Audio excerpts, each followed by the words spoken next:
زما عزتمندو د قرآن پاک مختلف آیتونو یو څو ټوکړې ستاسو مخکې ما تلاوت کړي. په دې کې الله تبارک و تعالی د صبر او د شکر بدله بیانې.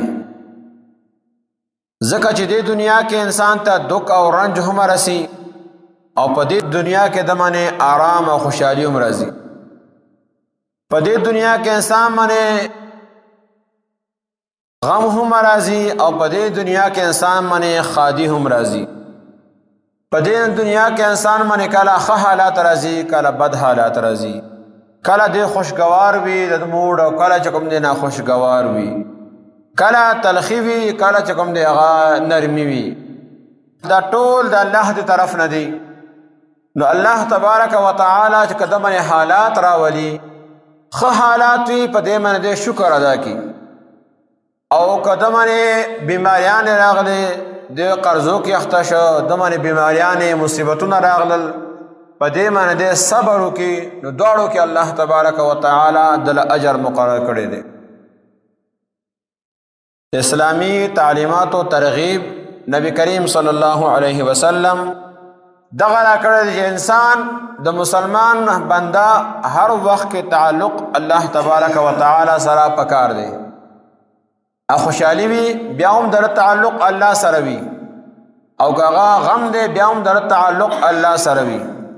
دا نه چې کله خوشحالي پرې راغله بیا هم الله ولا ير شو، او کله پسې حالات راغله بیا هم الله ير شو، جزا فضا وروړي سوري شروع کړلې.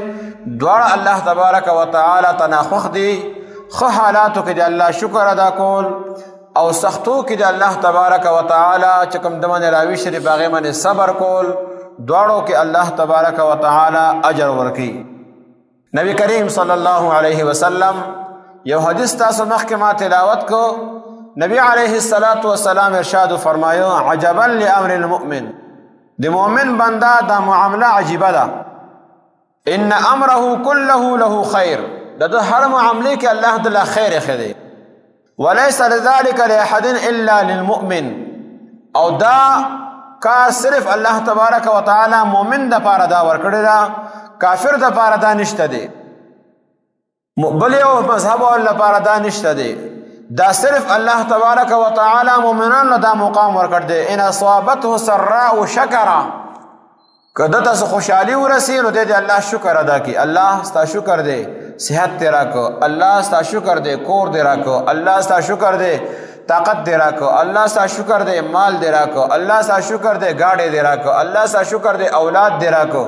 او اولاد سم دې الله ستا شکر دې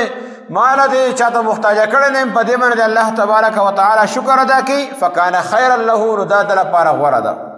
او دې کده لپاره خیر دی. ولی خیر دی؟ الله فرمایي وسيجزي الله الشاکرین، الله به ډېر زر هغه شکر گزارو بندگانو ته هغه بدله ورکړي. او الله تبارک و تعالی فرمایي واشکروا لي ولا تکفرون فاذكروني اذكركم واشکروا لي ولا تکفرون. ما یادوي زه به تاسو یادوم، زما شکر ادا کوئ زما ناشکري مه کوئ. شکر چې کوئ الله تبارک و تعالی تا چې الحمدلله په دې الحمدلله باندې الله اجر راکړي. او لئن شکرتم لازیدنکم، او که شکر ادا کوئ الله تبارک و تعالی نعمتونه زیاتی پای کې به اضافه کوي. او دویم دی وَإِنْ أَصَابَتْهُ ضَرَّاءُ صَبَرَ، او که دې مؤمن د څه تکلیف ورسی، څه مصیبت کې اخته شو، رنج غمې کې اخته شو، غم پې راغی، بیماریانې پې راغلې، حالات پې راغلو، دې په هغې باندې صبر وکړي. فکان خیرا له، نو دا هم د لپاره غوره ده، دې کوم د لپاره خیر دی. ځکه چې الله تبارک و تعالی فرمایي انما یوفى الصابرون اجرهم بغیر حساب.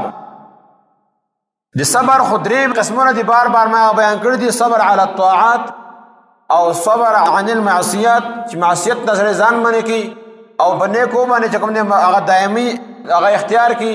او دریم نمبر صبر علی المصیبت دی. نو نن چې کوم موضوع ده صبر علی المصیبت چې تا من تکلیف راغله په دې باندې صبر ادا کړه. الله فرمایي ان الصابرون اجرهم بغیر حساب، صبر نه کول الله به حساب اجر ورکړي، دغه کې حساب کتاب نشته دی. او الله تبارک و تعالی فرمایي واصبروا ان الله مع الصابرین، تاسو صبر کوئ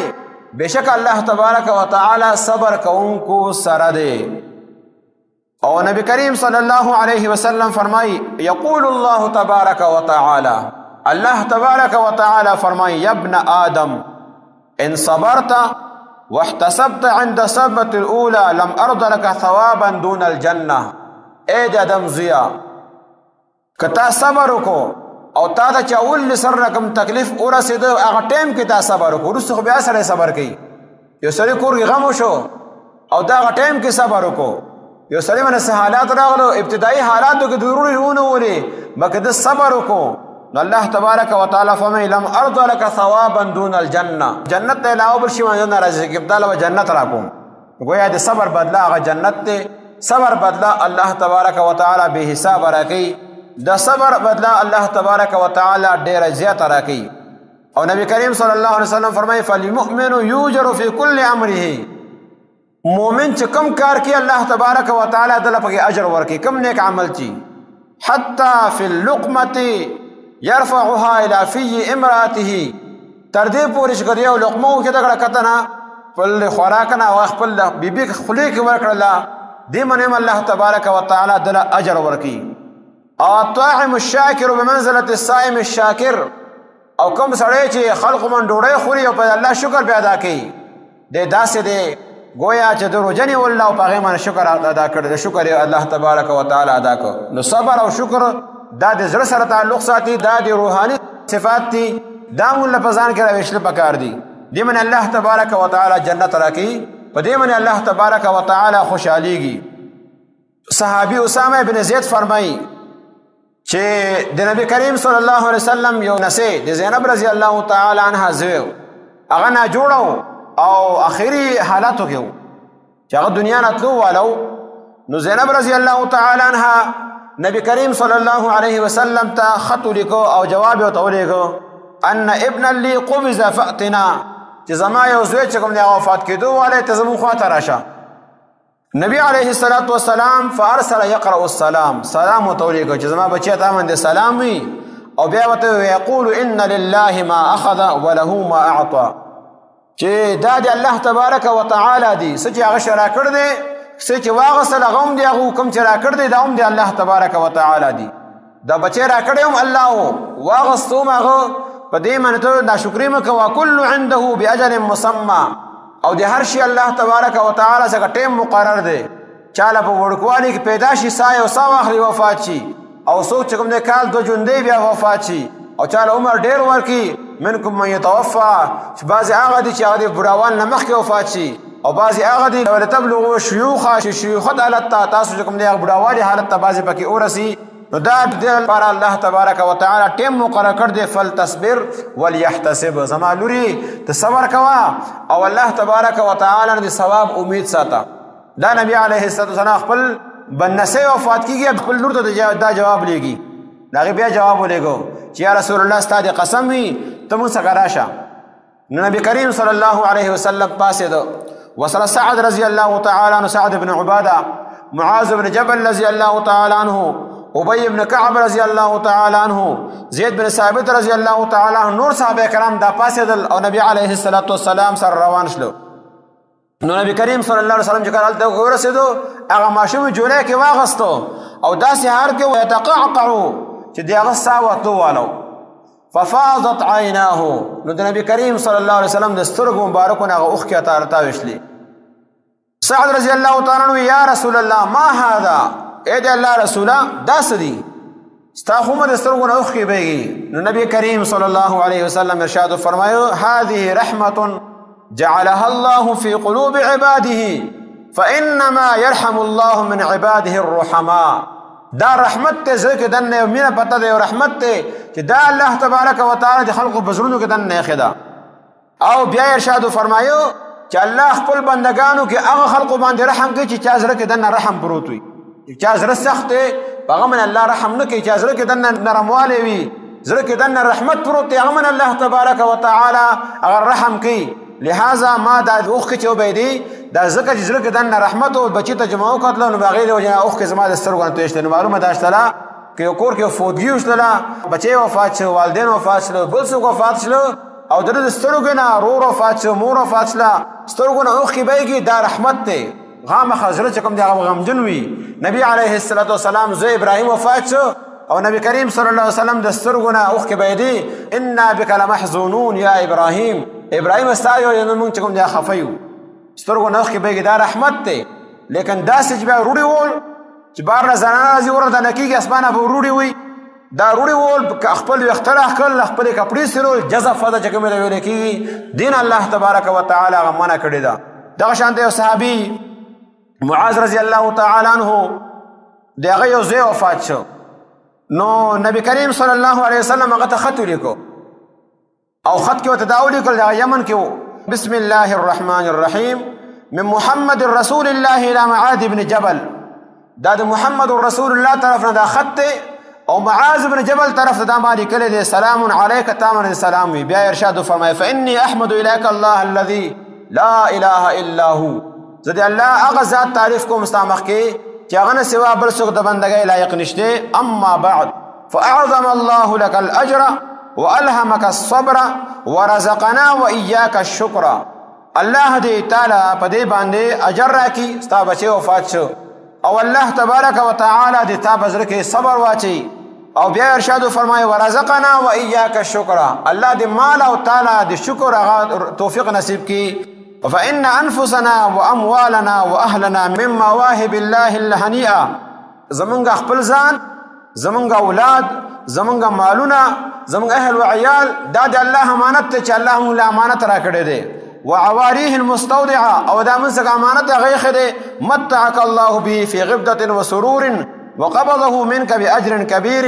د دې په ذریعه سره الله تبارک وتعالی تعالی سورزوی خوشحالي نصیب کړله او اوس تا نه چې کوم دی دا واغسته په دې من تعالی ډېر لوی اجر راکړی. لیکن شرط ولدا صبر تا کړی وي. الصلاة والرحمة والهدى، په دې کې تا باندې الله تبارک وتعالی طرف نه مهرباني ده، په دې کې د الله طرف تا باندې رحمتونه دي او په دې کې د الله طرف تعالی لپاره هدایت ده. ان احتسبته فاصبر،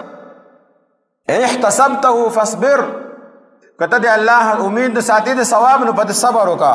ولا يحبط جزعك اجرك فتندم، او ستا روړي ستا جزفه ستا د ثواب هغه ضایع نه کړي. دا څنګه چې بیا ته سبا د نادم چې کاش ما هغه ټیم کې صبر کړی وي، د اول سر نه به صبر کوي پس ته ته اجر ملاویږي. ولا يحبط جزعك اجرك فتندم، دا څنګه چې ستا جزفه ستا روړي سوري هغه ستانه ستا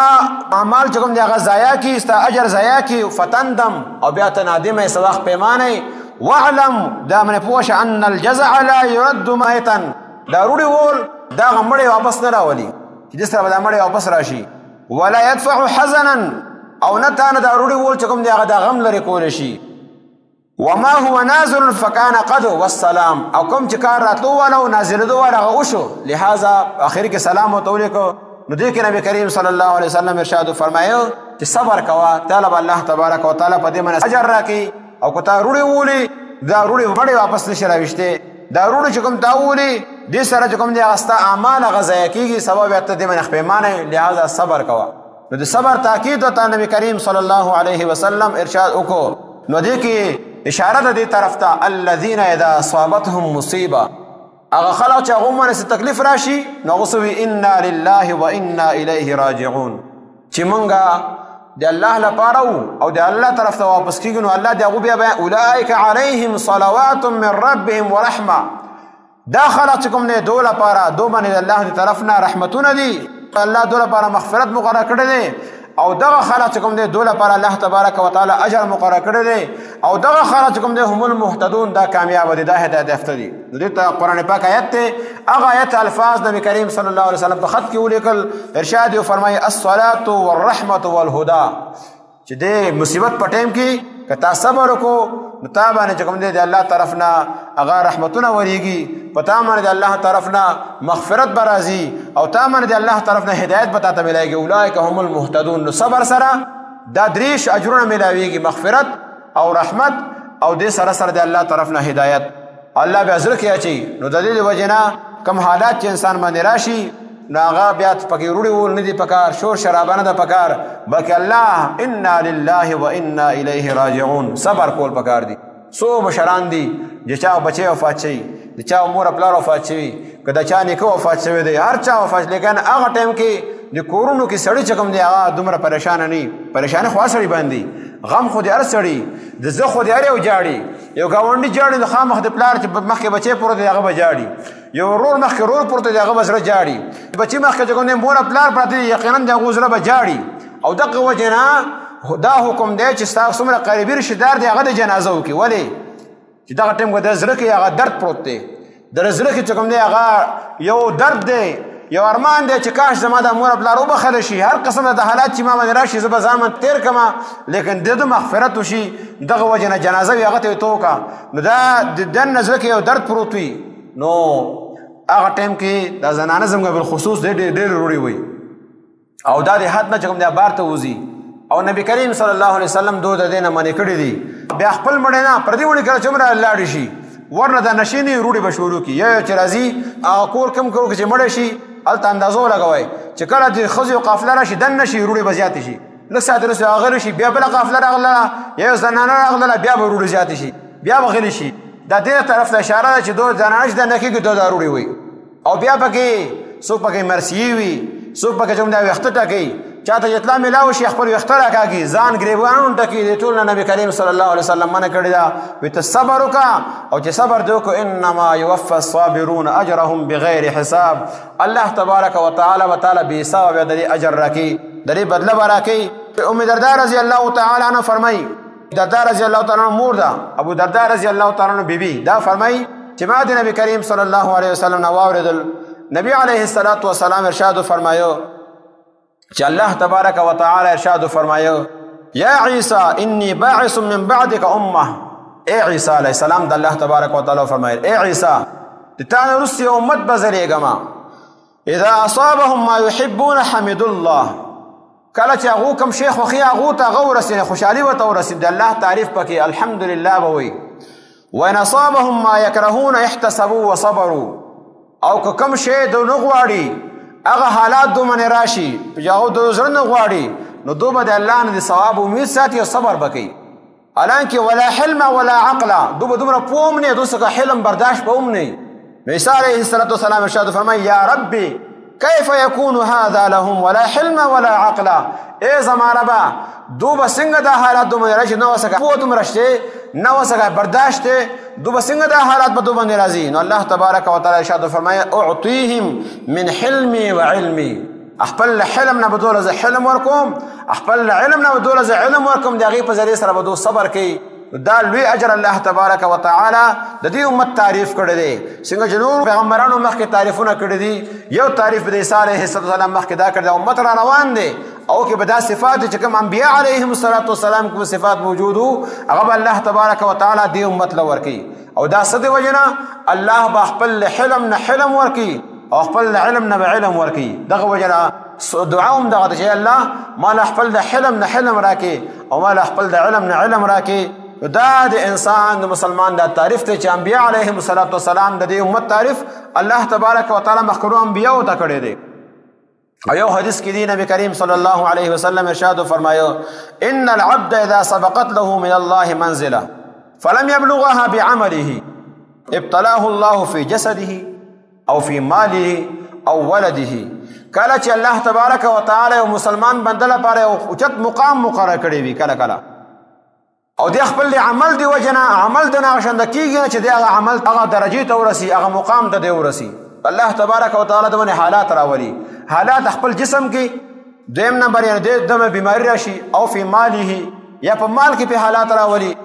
او یا دریم نمبر او فی ولده اولاد کې په حالات راغلو بچشته نه یا شته نو هغه کوم دی هغه بیمار شلو بیماری پکې راغله کور کې بیماریان راغلي نو نبی کریم صلی الله علیه وسلم ارشاد فرمایي ثم صبره على ذلك په دې حالات باندې صبر وکي نو حتى يبلغه المنزله التي سبقت له من الله عز وجل دغه صبر دی وجن الله تبارک وتعالى دغه هغه مقام ته ورسې کوم ته الله تعالی مقرر کړو عمل دی وجن دی هغه مقام ته نشه رسیدي د الله تبارک وتعالى د صبر دی وجن د هغه مقام ته ورسې نو دا چې کورونو کې بیماریان راځي جسم باندې بیماریان راځي په دې باندې صبر کول پکار دي ځکه چې ټول مرمون دی الله صحت مونږ لرا کړو که یافتن مونږ باندې بیماری راشي نو الله بیا شکوې کول نه دی پکار او کله کله الله تبارک وتعالی د بنده امتحان اخلي نو کله چې کورونو کې بیماریان راشي کله چې حالات راغلو نو هغه به دوه قسمه وي، یا به دې کې تا من امتحان وي او الله تبارک وتعالی د صبر مقصود وي، او یا به چې کوم دی هغه عذاب وي د الله د طرف نه. اوس به دا مونږ ته څه پته لګي چې دا ما منه چې کوم حالات راغلي دي، کور کې راغلي دي، بیماریان دي، زه مستقل علاجونه کوم، ما مولیان پرې نه خدلو، ما هسپتال پرې نه خدو، هر هسپتال ته زه مخه کېږم نه، دا ما منه زما د ګناهونو د وجه نه وبال دی، یا دا چې کوم دی ما لپاره د الله د طرف نه هغه ازمیښت دی. نو دا به څه پته لګي؟ علماو د دې باره کې لیکلي دي که ستا بیماري که حالت کې تا من چې کوم حالات راغلي دي هغې نه باوجود ستا زړه کې دننه یو سکون دی، سکون، نو پوه شه چې دا د الله طرف نه تا باندې هغه یو ازمیښت دی او الله تا باندې ته امتحان کې راویستی، انشاءالله د امتحان نه به ته ووځي.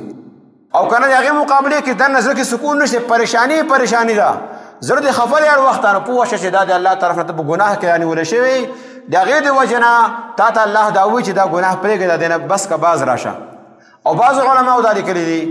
که دغه حالاتو کې ستا رجوع د الله طرف ته وشله چې اوس ما من دا حالات تیرې هدا زه د الله طرف ته متوجه شم، الله طرف ته متوجه کېدل دا نه چې ما له مدرسې کې ختم وکړه یا زه به وظیفه وکړم لک زله دوه لک، دا متوجه کېدل نه دي. الله طرف ته متوجه کېدل دي چې دا ګناهونه ته پرېږدي. وظیفو ما صرف سړی د الله طرف ته متوجه کېږي، ګناهونه نافرمانیان ځکه چې تا باندې نافرمانان د وجه دا حالات راغلي دي، نو دا ګناهونه که تا ستا حضرت کې دا راغلل چې دا ګناهونه پرېږدمه د الله طرف ته متوجه شمه، دا د دې خبره نشاني ده چې یقینا دا تا لپاره امتحان و الله ته خپل طرف ته بللي او تا هغه مقام یې راکو. او که نه په دغه حالاتو کې ته مزید د الله ته نافرمانۍ کې مبتلا کېږي،